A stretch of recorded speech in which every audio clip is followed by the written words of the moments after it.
आदत छोड़ने का क्या उपाय है? एक बालक ने चिट्ठी दी थी, बेटा बुरी आदत छोड़ने का बढ़िया उपाय यह है कि अच्छी आदत डालना शुरू कर। आप अच्छी आदत प्रारंभ कर लेंगे तो बुरी आदत स्वभाव बस आपकी दूर हो जाएगी। गंदी आदत से बचने का पहला उपाय है चलचित्र देखना बंद कर दो।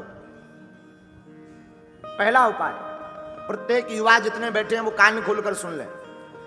युवा जितने सुन रहे हैं, आपको अगर गंदी आदत छोड़नी है तो तुम पहले आज से ही सौगंध खा के जाओ।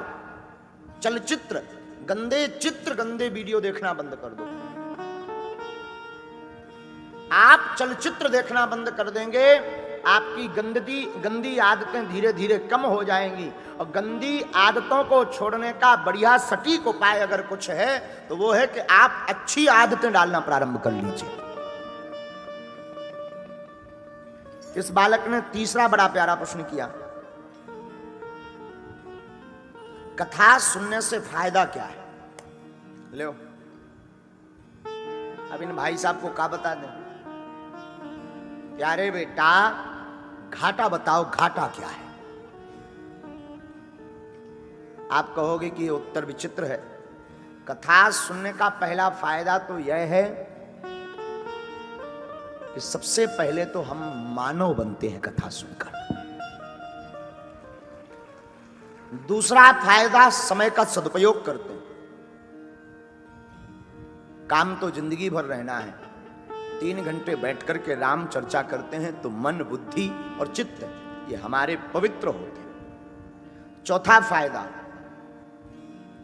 कंप्यूटर के वायरस को मिटाने के लिए जिस प्रकार एंटीवायरस नामक प्रोग्राम इंस्टॉल करना पड़ता है और एंटीवायरस प्रोग्राम इंस्टॉल करने के बाद कंप्यूटर एकदम स्मूथ चलने लगता है, वायरस सब हट जाते हैं, उसी प्रकार मस्तिष्क भी एक कंप्यूटर है और इसमें गंदी आदतों के वायरस आ जाते हैं। इन वायरसों को मिटाना है तो कथा रूपी एंटीवायरस प्रोग्राम बहुत आवश्यक है। यह फायदा है कथा सुनने का। फिर आप कहोगे महाराज एक बार सुन लें, बार बार क्या जरूरी है?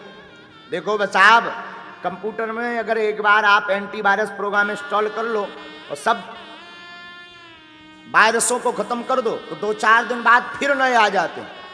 इसलिए बार बार बीच बीच में उस पर पिन करना पड़ता है, बार बार उसको साफ करना पड़ता है, जंक फाइलों को मिटाना पड़ता है। उसी प्रकार बार बार कथा सुनते रहो ताकि जितनी गंदी आदतें हैं वो धीरे धीरे जाती रहें।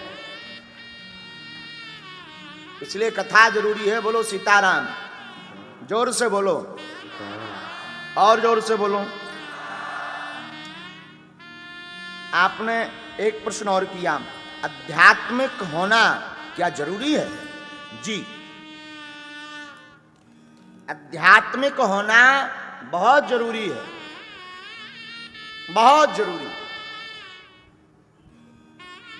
जीवन को व्यवस्थित जीना है तो आध्यात्मिक होना बहुत आवश्यक है। व्यवस्थित का मतलब देखो, बिस्कुट प्लेट में 2 प्रकार से रखी जा सकती है। एक बिस्किट का पैकेट लिया, उसको खोला और ऊपर से गिरा दिया, सब एक दूसरे के ऊपर युद्ध करती हुई नजर आती हैं। बिस्कुट तो खाना है, प्लेट खाना नहीं है, पर देखने में बड़ी अच्छी नहीं लगती हैं। और कई बार सभ्य व्यक्ति बिस्किट का पैकेट लेकर के खोल करके प्लेट में सजा सजा करके रखता है। समय जरूर लगता है, खाना बिस्किट ही है पर देखने में बहुत अच्छी लगती हैं। उसी प्रकार जीवन को अगर व्यवस्थित बनाना है, अच्छे ढंग का बनाना है, बहुत ढंग से जीना है, समय का सदुपयोग करना है तो आध्यात्मिक होना बहुत आवश्यक है। और जीवन को अगर अव्यवस्थित जीना है तो फिर आप जैसा जी रहे हो वैसा जियो। अंत में हम यही बात कहेंगे, मेरे युवा जो भी हो आपको धन्यवाद। पर हम यही कहेंगे, जीवन में आप एक बार यह विचार जरूर करना कि आप सनातन धर्म क्यों नहीं स्वीकार करना चाहते, कथा क्यों नहीं सुनना चाहते। आपकी समझ में सब कुछ आ जाएगा कि सनातन धर्म कितना जरूरी है। जीवन जीने के लिए सनातन धर्म जरूरी है और दिमाग की, बुद्धि की गंदी आदतों को हटाने के लिए कथा जरूरी।